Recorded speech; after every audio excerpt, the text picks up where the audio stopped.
She was beautiful, rich, and full of dreams. Juliet had everything: love, hope, and a future that sparkled like gold. But one choice changed her life forever. She trusted her best friend with her marriage, and a single act of trust turned into the greatest betrayal of her life. A letter was torn, a lie was written, and a love that was once pure became filled with pain. Years passed. Juliet struggled alone with a child, believing her husband abandoned her. And Josh lived with anger, believing his wife had destroyed his life. But fate has a way of uncovering secrets. When the truth finally came to light, hearts were shattered, and the meaning of love, forgiveness, and betrayal was tested. This is the story of Juliet and Josh, a story that reminds us, be careful who you trust, because betrayal often wears the face of friendship. Juliet stood in front of her mirror that morning, her long golden hair shining as the sun poured through her bedroom window. Her reflection smiled back at her, confident, proud, and beautiful. She had everything a young woman could dream of: a rich family, a comfortable life in Port Harcourt, and the respect of everyone who knew her. Yet, deep inside, Juliet felt empty. She wanted to be more than just the daughter of a rich businessman. She wanted to build something of her own, something that would make her proud to say, "I did this by myself." Her parents tried to talk her out of it. "Juliet," her mother said one evening, holding her hand, "you don't have to go to Lagos. There are many opportunities here. We can even open a new branch of our company in your name." But Juliet shook her head. "No, Mom. I want to work for my own success. I don't want people to say that everything I have came from my father. I want to stand on my own." Her father admired her determination, though he feared for her. Lagos was not an easy city for anyone, not even for those with money. Still, he gave her his blessing. "Go, my daughter," he said warmly, "but never forget home." And so, Juliet packed her bags and left for Lagos, a city full of lights, dreams, and deception. When she arrived, she stayed in a small apartment she rented in Ikeja. She used her savings to start a small fashion company called Juliet's Touch. Her designs were simple but elegant. Slowly, her business grew. People began to talk about the beautiful young lady who came from a rich family but worked like she was poor. She was humble, polite, and hardworking. Soon, Juliet became known not only for her beauty but also for her courage. Many men came around her: rich businessmen, middle-class workers, and even jobless admirers. Everyone wanted Juliet. They brought her flowers, perfumes, and expensive jewelry. But Juliet wasn't looking for money. She already had that. She wanted love, real love. That was when she met Josh. Josh was tall, handsome, and had the kind of face that could make a woman forget her worries. His smile was soft and his voice calm, but he was poor. He worked in a small mechanic workshop near Juliet's office. Every evening, Juliet would pass by and greet him politely. He always looked surprised that a woman like her would even notice him. One evening, after a long day at work, Juliet's car broke down near his workshop. She stepped out, confused and tired. Josh saw her and walked over. "Can I help you, Ma?" he asked gently. Juliet smiled. "Yes, please. My car won't start." He opened the bonnet and started working. Within minutes, the car came to life. Juliet clapped her hands playfully. "You're a lifesaver," she said. He smiled shyly. "It's my job, Ma. Please, call me Juliet." From that day, they began to talk. Sometimes she would bring him lunch. Other times, they would sit by the roadside and talk about life. She told him about her dreams, and he told him about his struggles. They became close, closer than anyone expected. People laughed at Juliet. How can the daughter of a rich man be dating a poor mechanic? Her friends teased. Even Cynthia found it strange. Juliet, Cynthia said one afternoon as they sipped drinks together, there are better men out there. Why Josh? He can't even afford your shoe. Juliet smiled softly. Because he makes me happy, Cynthia. And happiness is something money can't buy. Cynthia laughed, but inside, something dark began to grow. Jealousy. Months passed, and Juliet and Josh got married. It was a simple wedding, not like the grand ones Juliet's parents had dreamed for her, but it was full of love. Juliet believed she had found her forever. However, life has a way of testing love. One afternoon, Juliet was at her office when a strange smell filled the air. Smoke. People screamed, "Fire! Fire!" Someone shouted. Before help could arrive, flames had already swallowed the building. Juliet watched helplessly as her company burned to ashes. Everything she worked for disappeared in minutes. Tears filled her eyes. "My dream, my life's work," she whispered, trembling. Josh tried to comfort her. "We'll start again," he said, holding her tightly. But the fire didn't just burn her business, it burned her hope. Juliet decided to travel back to Port Harcourt to ask her parents for help.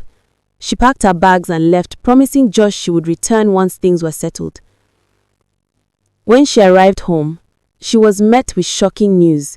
Her parents' company had gone bankrupt. Her father's face was pale with worry. Her mother tried to stay strong, but she could see the fear in her eyes. "It's all gone, Juliet," her father said bitterly. "Everything we worked for." Juliet cried, but she refused to give up. She stayed back to help her parents find a way to save what was left of the company. Josh remained in Lagos, calling occasionally to check on her. One hot afternoon, her parents went out to meet a potential investor. They never returned. Hours later, Juliet got a call. Her parents had been in a terrible accident. Juliet rushed to the hospital. She spent every kobo she had trying to save them. For 2 painful weeks, she watched them fight for their lives. She barely slept or ate. Finally, one cold morning, the doctors came out, shaking their heads. "I'm sorry, Miss Juliet. They didn't make it."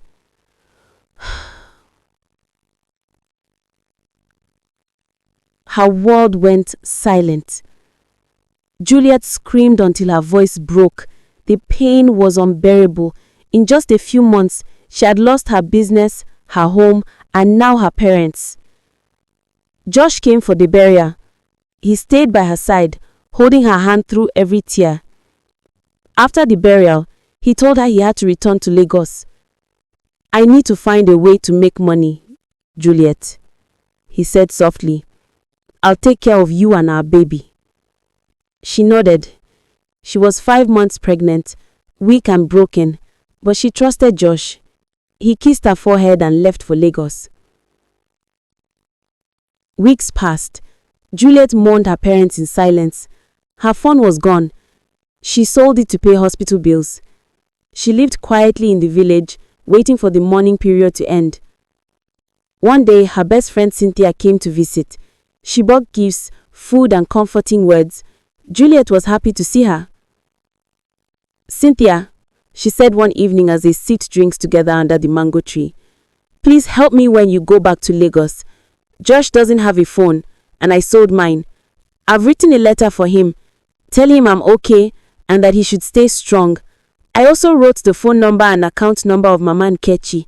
She lives near our compound. Tell him to send any money for me through her. I'll come back after the mourning period and after I give birth." Cynthia nodded with a sweet smile. "Don't worry, Juliet. I'll make sure he gets the letter." But the moment Cynthia returned to Lagos, Her heart turned black. She tore Juliet's letter into pieces. She sat down and wrote her own Fortune Juliet's name at the bottom. In the letter, she wrote, "Josh, I'm tired. Since I met you, my life has gone from good to bad. I'm no longer interested in this marriage. I've decided to end it and abort the pregnancy. Please don't look for me. I want to start my life again." When she delivered the fake letter to Josh, he was shattered. He fell to his knees, staring at the words, trembling. "No, she can't do this," he whispered. "She can't." But the handwriting looked like Juliet's. His heart broke into pieces. He cried for days. Cynthia was there to console him, pretending to care. "She has moved on, Josh," Cynthia lied softly, rubbing his back. "You have to move on." Josh stopped eating for days. He couldn't afford to travel to Juliet's village, and he believed the letter was real. So he buried his love deep inside his heart. Meanwhile, Juliet waited in the village, waiting for a reply that never came. She gave birth to a baby boy, alone, with no one by her side except the midwife. She named him Jeremy. Every night, she would hold him and cry. "Your father will come soon," she whispered, though she no longer believed it. Months turned into years. Juliet raised her son alone, struggling but determined. Josh, on the other hand, moved to another part of Lagos, trying to forget Juliet. He met an old friend who introduced him to a business that changed his life. In a few years, he became rich, very rich.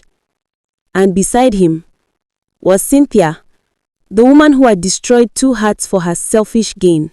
The morning sun was already bright when Juliet tied her son's school uniform. The little boy smiled as she brushed his curly brown hair. Jeremy was 7 years old now, tall for his age, and looked so much like Josh that Juliet sometimes found herself staring at him for minutes, lost in thought. "Mom, are you okay?" Jeremy asked softly, noticing her silence. Juliet smiled quickly. "I'm fine, baby. You're just too handsome.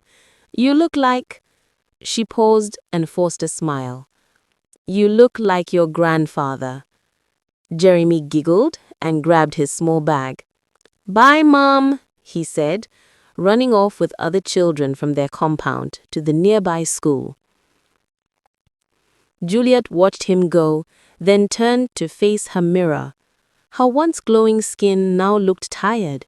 She had grown thinner, and her eyes carried stories of sleepless nights and hidden tears. She had been in Lagos for 6 months now, working as a waitress in a small hotel in Victoria Island. It wasn't easy. She worked long hours, smiled at rude customers, and endured insults just to keep her job. Still, she was grateful. At least she could feed her son and pay his school fees. But fate, it seemed, was not done with her yet. That day, the hotel was hosting a group of rich businessmen. Juliet's manager warned everyone to be careful. "These men are powerful," he said. "One mistake and you're out of here." Juliet nodded and went to prepare the drinks. Her hand shook slightly as she balanced the tray. She entered the large hall where the guests sat, laughing and drinking. The air smelled of money and perfume. Then her eyes fell on one man at the center of the group. Josh. Her heart froze. The tray in her hand almost slipped. For a moment, she thought her eyes were deceiving her. But no, it was him. The man she had loved, the father of her son. He looked different. His once simple clothes were now replaced by a sharp designer suit. A gold wristwatch sparkled on his hand. His hair was neatly trimmed, his skin glowing with wealth and pride. He laughed loudly with his friends, completely unaware that the woman serving them was the same Juliet he once loved. Juliet took a deep breath and forced herself to walk closer. She placed the drinks on the table, keeping her head low. Josh's laughter stopped. Something in his spirit told him to look up, and when he did, his world shifted. Juliet. He stared at her, speechless. The woman standing in front of him looked older, thinner, but her face, he could never forget that face. Her heart beat faster, but anger quickly replaced the shock. Juliet, he said quietly, his voice cold. Juliet froze. She looked up slowly, and their eyes met. For a few seconds, silence filled the hall. "Josh," she whispered, her voice trembling. The men around him looked confused. One of them laughed. "Boss, do you know this woman?" Josh's jaw tightened. "Yes," he said sharply. "She's an old story." Juliet bowed her head, ashamed. She didn't know what to say. The pain in his eyes cut deep. "Sir," she murmured, "your drink is ready." Josh looked at her with disgust. "So this is what you've become? A hotel waitress," he said cruelly. "Life must have dealt you the same pain you gave me." Juliet's lips trembled.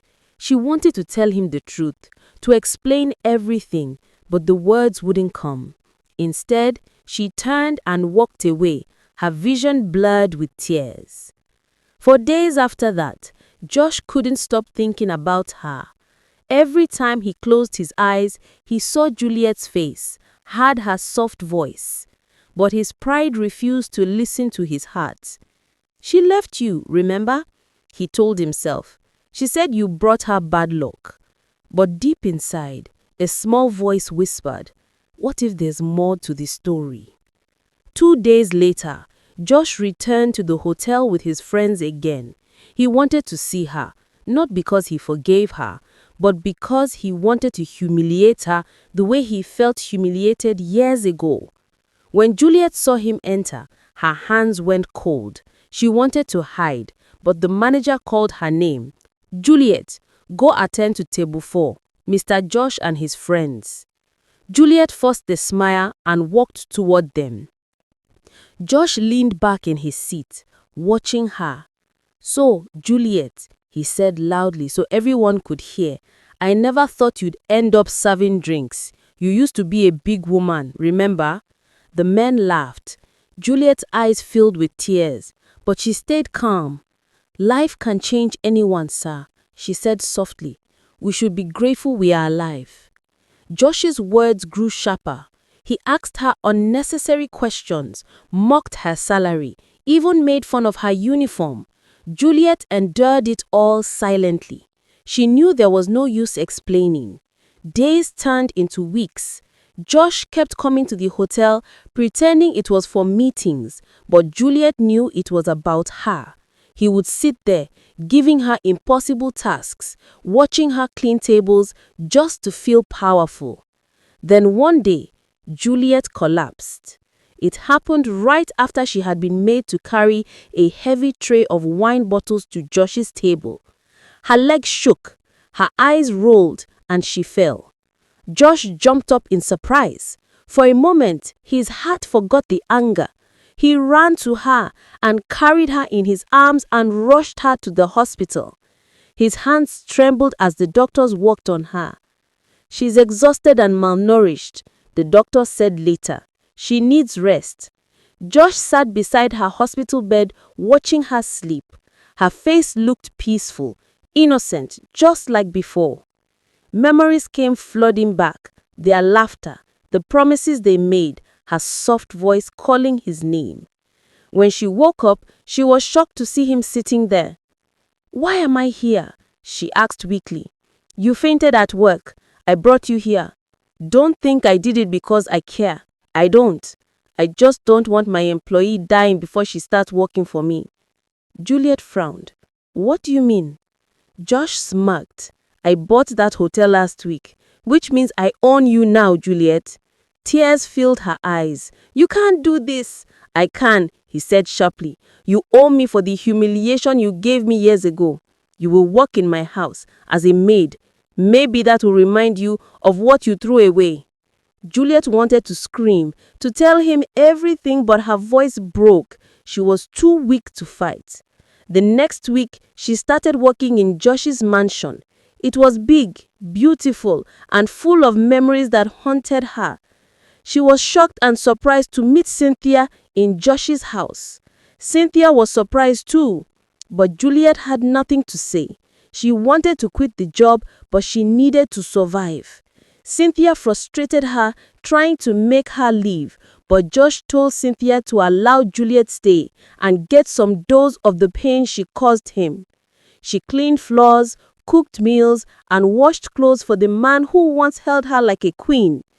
Each night she cried quietly in her small room. Jeremy didn't know where she worked. She had left him with a neighbor, promising to come for him soon. But fate had another plan. One Saturday morning, Josh decided to visit Juliet's house. He said it was to check if she truly had a son, as some of his workers mentioned. When he got there, he saw a little boy playing with a toy car outside. The moment Josh saw the boy's face, his heart skipped. The boy's eyes, his smile, everything looked like him. He bent down. "Hey there, what's your name?" The boy looked up shyly. "Jeremy." Josh froze. The name sounded familiar, like something from a forgotten dream. "Where's your mother?" he asked gently. "She's at work," Jeremy replied. Josh stared at the boy, his mind spinning. Could it be? Was this his son? But Juliet said she aborted the baby. He left without saying another word, but his heart was no longer calm. That night, he couldn't sleep. He paced around his room, remembering the boy's face, the same eyes, the same smile. "No," he whispered to himself. "It's impossible. She said she ended the pregnancy." But his heart kept whispering otherwise. Over the next few days, Josh started visiting Juliet's area secretly. He watched Jeremy from a distance, walking to school, playing with friends, laughing. Each time, it felt like watching a small version of himself. He decided to find out the truth. The next time he went to see Juliet, he pretended to be kind. "I want to help you," he said softly. "You are working too hard. Let me buy you something for your son." Juliet looked suspiciously. "Why the sudden kindness?" Josh smirked. "Let's just say I'm learning to forgive." He bought Jeremy a small gift. He gave the boy the gift. He came on purpose with a comb. "Your hair looks rough. Let me comb it for you," Josh said. He combed the boy's hair. Some strands of hair stuck to the comb, and he sent it for DNA test. When the result came out, his hands shook as he opened the envelope. His heart almost stopped when he read the words, "Probability of paternity 99.9%. Jeremy was his son. Josh sat in silence for a long time, staring at the paper. All the anger, the hatred, it all felt meaningless now. He stormed to Juliet's house that evening, holding the result in his hand. She opened the door and froze when she saw him. "What do you want?" she asked quietly. Josh threw the paper at her. "Explain this," he said, his voice shaking. "Why didn't you tell me I had a son?" Juliet looked at the paper and her face went pale. "So you finally know," she said sadly.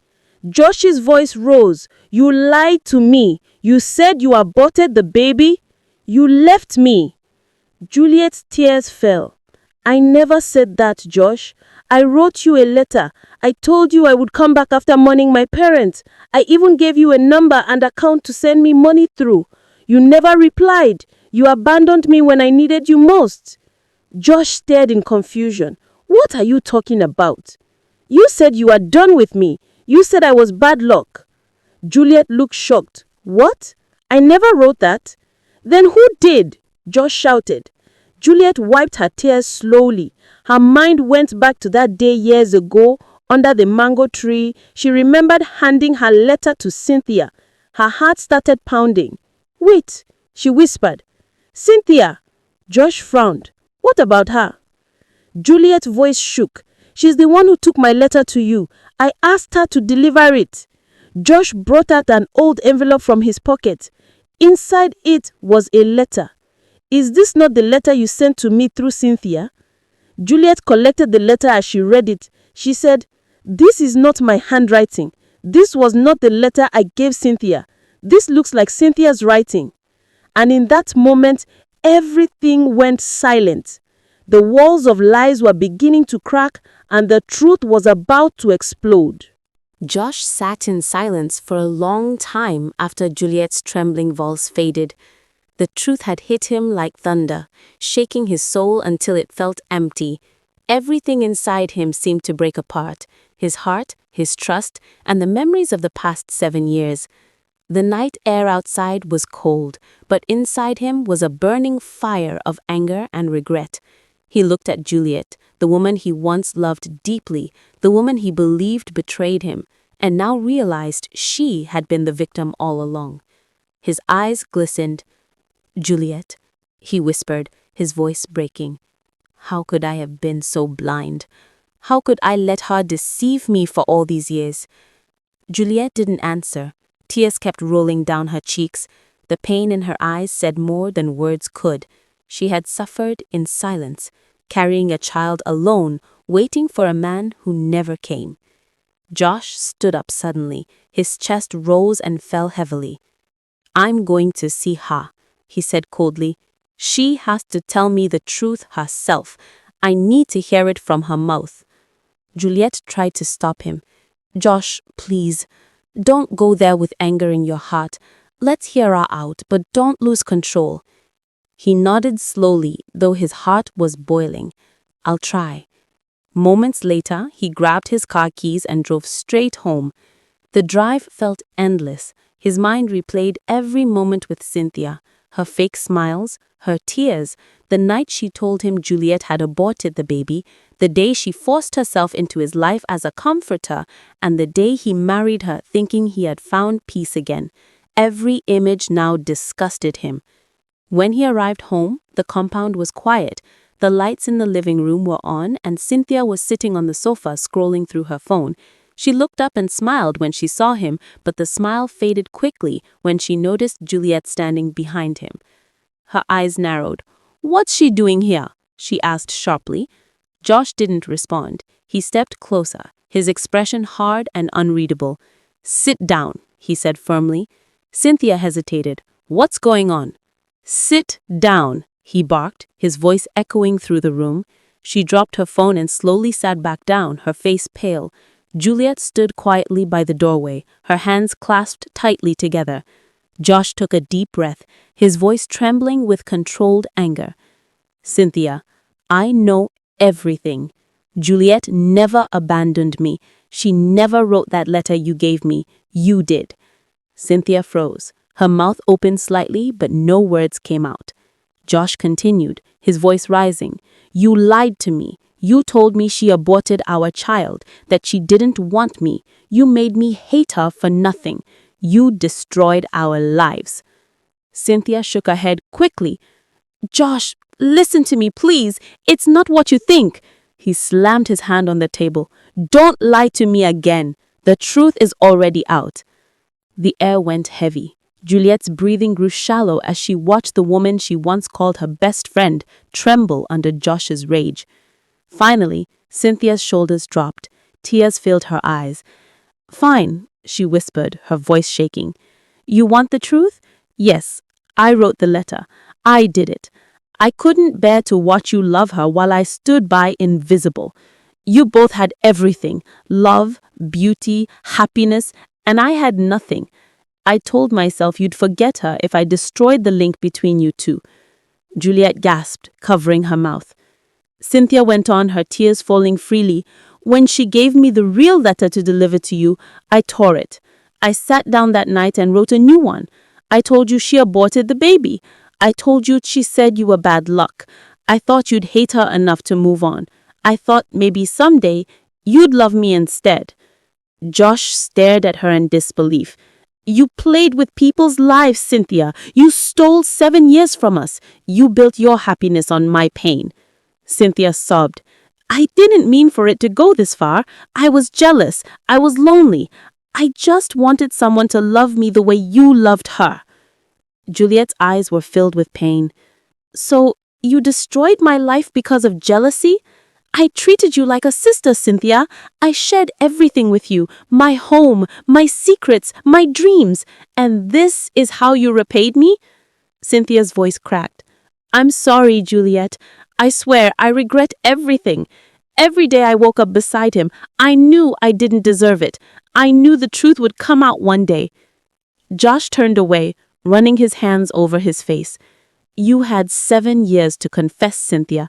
7 years to fix what you broke, but you stayed silent while Juliet suffered."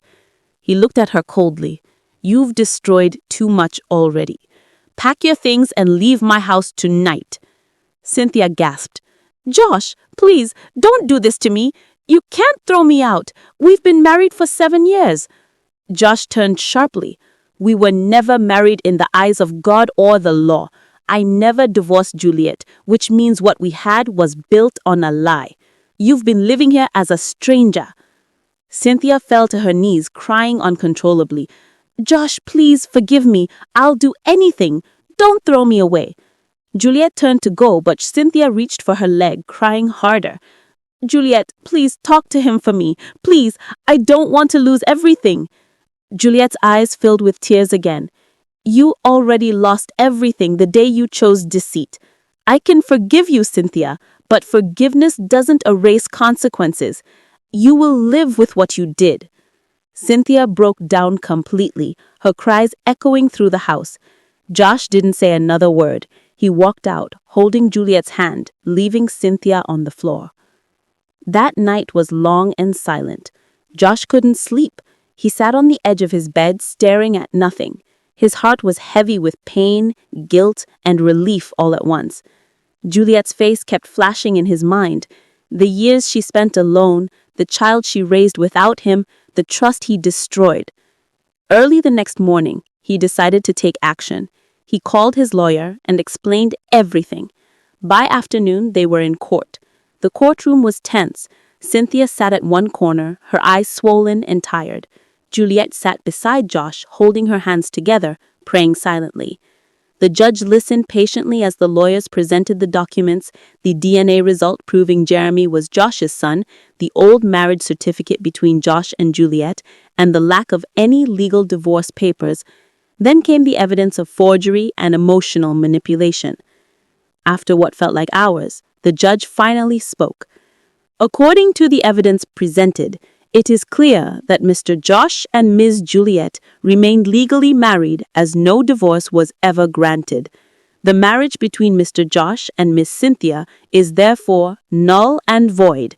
Furthermore, Miss Cynthia's actions constitute fraud and emotional manipulation. Judgment is hereby given in favor of Mr. and Mrs. Josh." Cynthia broke down instantly. She covered her face and sobbed loudly, unable to speak. 2 court officers helped her up as she struggled to apologize. Juliet looked away, her heart heavy. As they walked out of the courtroom, Josh turned to Juliet. "I don't know if I deserve forgiveness. I failed you as a man. I failed as a husband." Juliet looked at him quietly. "We both lost something precious, Josh, but maybe God still has mercy left for us." He nodded slowly. "I'll spend my life proving I've changed, for you and for our son." Later that day, Josh went with Juliet to her home. When Jeremy saw his mother return with Josh, he ran happily to her, then looked curiously at Josh. "Mommy, who is this man?" Juliet kneeled, smiling gently through tears. "Jeremy, this is your father." The boy blinked. "My father?" Josh kneeled too, his voice trembling. "Yes, son. I'm sorry I wasn't there when you needed me. I'm sorry for all the years I missed." Jeremy looked at him, then smiled shyly. "Mommy said you're a good man." Josh's heart melted. He hugged his son tightly, tears streaming down his face. "Thank you, Jeremy. Thank you. Juliet watched them, her heart softening. For the first time in years, she felt something she thought she had lost forever: peace. Weeks passed. Josh made sure Juliet and Jeremy moved into a new home with him. He closed the old business he started with Cynthia and opened a new one for Juliet, a fashion house he named Juliet's Touch Reborn. Their life slowly began to heal. Josh spent more time at home, learning to be a father, rebuilding the trust he had broken. Juliet forgave, though she never forgot. One evening, as they sat outside watching the sunset, Josh said quietly, "If I had trusted you more, maybe we wouldn't have lost all these years." Juliet looked at him and smiled faintly. "What matters now is that we found our way back. We can't change the past, Josh, but we can use it to build a better future." He nodded. "You're right. I've learned that love means nothing without trust." And I've learned that no matter how painful the truth is, it's always better than a sweet lie," she added softly. They both smiled, holding hands as the sun went down. Months later, Cynthia was gone. No one knew exactly where she went. Some said she moved out of the country. Others said she stayed somewhere far away trying to start over. But one thing was certain: she carried with her the weight of her choices. Juliet never hated her. Whenever she thought about her, she whispered a prayer: "God, forgive her. Let her find peace." Years passed, and Jeremy grew up surrounded by love. He often asked questions about the past, and his parents always answered with honesty. One morning before school, he asked, "Dad, why did that woman lie?" Josh looked at him thoughtfully. "Because she was jealous and afraid. But lies don't last forever, son. The truth always wins." Juliet smiled and added, "And that's why we must always be honest, no matter how hard it is." Jeremy nodded seriously. "I'll always tell the truth." Josh and Juliet looked at each other, their eyes filled with emotion. They had lost everything once, but life had given them another chance. A chance to rebuild, to love, and to live without shadows. As they watched their son run off happily, Josh whispered, "This is what peace feels like." Juliet smiled softly. "Yes, Josh, peace after the storm." And from that day on, they lived with gratitude, knowing that trust, once broken, could be rebuilt only through honesty and forgiveness.